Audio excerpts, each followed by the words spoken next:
Starting out with number 6. I got my x, my y, my x, my y. The first thing I want to do is just label, right? Because if I don't label my points, I'm going to mess it up somehow. I just know it's going to happen. So my x comes first, my y comes second. X goes first, y goes second. All right? I'm going to make my little table with my first point, right? I'm going to do this color-coded so maybe you can see what I'm talking about. My first point gets thrown in the first column like that.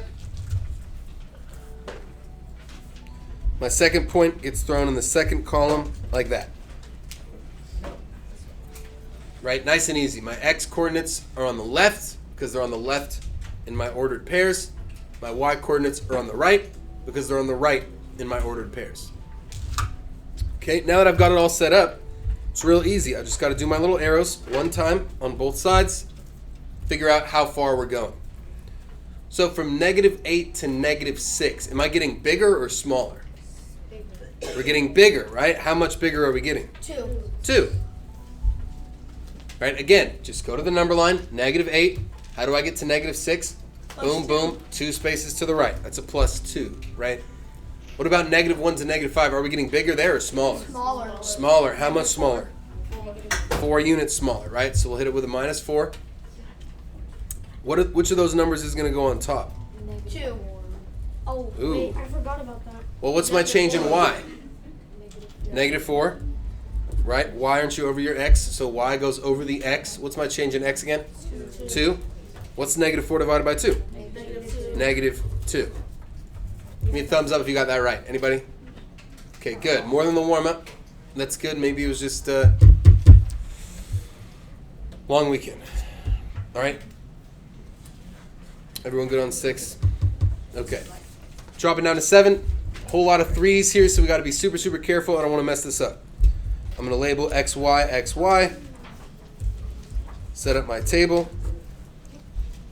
-3, 3. There's my first point. And then 3, -3 is my second point. Interesting. It's a lot of 3s, man. I know. So for my x's, how do I get from -3 to +3?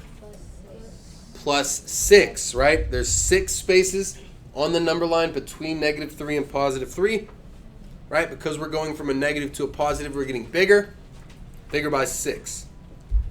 But with the y, we're going the opposite direction. We're going from a +3 to a -3. It's still the same number of spaces, but it's going to be what instead, Zach? -6. And it's going to be -1. How'd you get -1, Zach? Help me out. 6 over 6 equals 1, and then the negative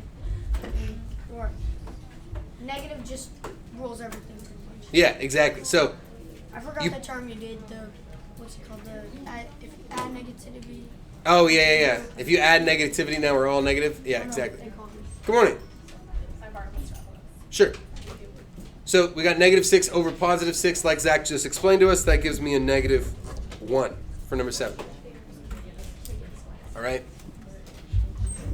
Anybody get -1 for number 7? Gianni? Yep. Angelina, Emerson, Eva, Emily. Good. Good. That one was kind of like the warm-up, basically, right? Except we had 7 over 7 in the warm-up. Finally, number 10, x comma y, x comma y. What was that? A pen. Okay. -2, 2. -10, -2. All right. Let me make this right. Okay. So I'm going to change in x, -2 to -10. What's that change there? -8. Perfect. How about from 2 to -2? Angelina, what are we doing from 2 to -2? -4. Oh yeah, that's right. We're minusing what? 4. 4, right? From 2 to -2, we're minusing 4. So when I put my change in y over my change in x, here's what I get. And this is where we have to be careful, right? I get -4 over -8. Okay? Is that equal to 2? You guys think that's equal to 2? Yeah, 4 over 8. 4 goes into 8 2 times, doesn't it? No? So why is it not 2? Because 1/2. That's right. The smaller number's on the top. So if you got 2 for number 10, you should definitely be making a correction in red right now. I see a lot of people holding pencils. We should be holding red pens. But that's okay. That's the last one anyway.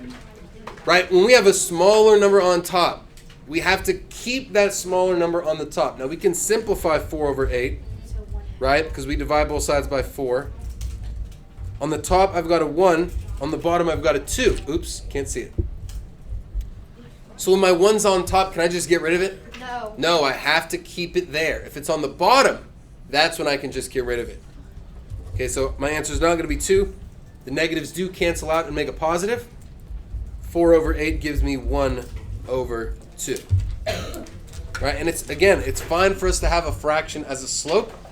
Just means that our line is a little bit flatter on the graph when it's smaller like that.